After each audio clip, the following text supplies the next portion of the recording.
My name is Mark. I'm a program manager at VISTA of Innovation and Digitalization. And I would like to share some insights that we gained during this course. We are a school in the Netherlands, and we are located in the south of the Netherlands. We have around 70,000 students and more than 250 programs. So we are quite a large school. Talking about school, I would like to ask you to imagine how your school days were back in the days, and maybe reflecting on your university days. So by doing that, I also would like to ask you a question. Yes? I would like to ask you a question. Which of you struggled when doing your homework? And I see some hands. Because one thing is for sure, everybody went to school. Could you elaborate a little bit on that? May I ask you? I don't know what's your name. My name is Riga. So, what do you want me to elaborate exactly? Did you experience some struggle when doing your homework back in the days? Oh, well, it was like 20 years ago, so most of the stuff was done by book, not from the internet. Alright, Yeah. And that was a lot of stuff that you had to go through, or?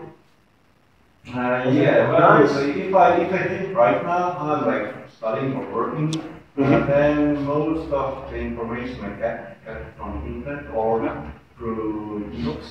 So I get everything almost immediately. But at that time I needed to wait maybe sometimes even like 1 month to get this one book. So that was really big for me. Yeah. Now the thing is, we also ask this to our students, and especially our new targeting segment student, the lifelong student. As VISTA, over the past years, we made the shift to, instead of only focusing on traditional younger students, to our lifelong working students.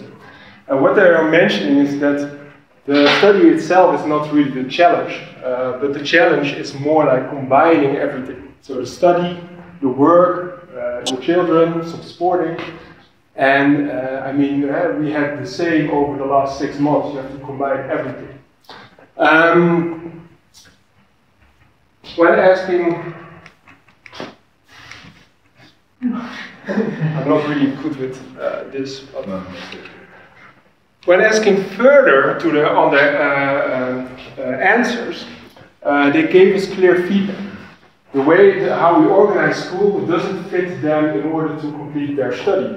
And that was a real eye-opener for us as well, because learning is our core business. And we quite don't meet the expectations that they want.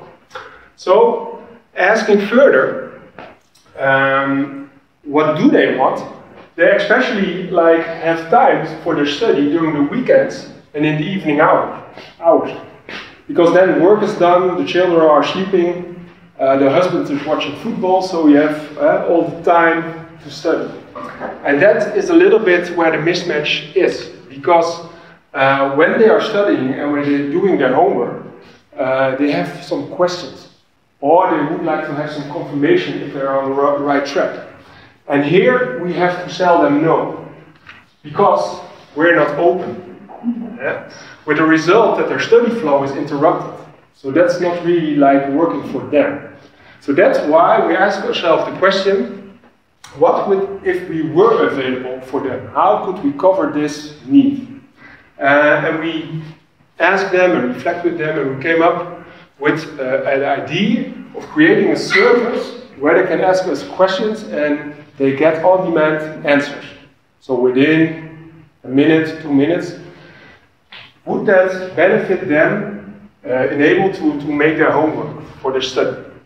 So, instead of creating this application, we just tested this service via WhatsApp. So just be available for them. And what it seems that the majority of our students, they really like the possibility to raise questions during the weekend.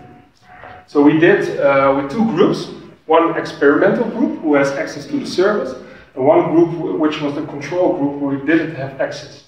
And even from our control group, we get questions, so if the service also were available for them. But as for the experiment, we have to and yeah, say no to them. So that we did until now. As from September, so next week, we're going to continue to develop this more further. So we're going to ask them for some more feedback. So what do they expect even more? How should it look like? What is the average time to respond? And also we have we take some time to organize these kind of changes, because it's not only affecting our students, it also will affect our teachers in the way we are teaching, the way we are available. So these kind of developments we would like to go further towards the development stage. Reflecting on this pilot and on this experiment, the thinking and the tooling regarding service design really helped us to set the dialogue in a more open way. We truly listen to our students, which we, to be honest, not really were good at it. So we always organize school from an organizational perspective, but not asking them if it fits their life. And these kind of insights we would like to gain more. Also, in the organizational part, tools that we had with service design, we also want to introduce them with HR, or with our board, or with our work council, just to create a better understanding of both worlds, and that combine it to each other, so that we can make steps in order to develop this kind of service. Why are we doing that? Because we would like to increase our student satisfaction and also increase the engagement between us as a school and our clients, our students. And service design and the insights and the tools of service design make it possible to create this dialogue where we understand each other better. So that was my presentation. Thank you for your attention.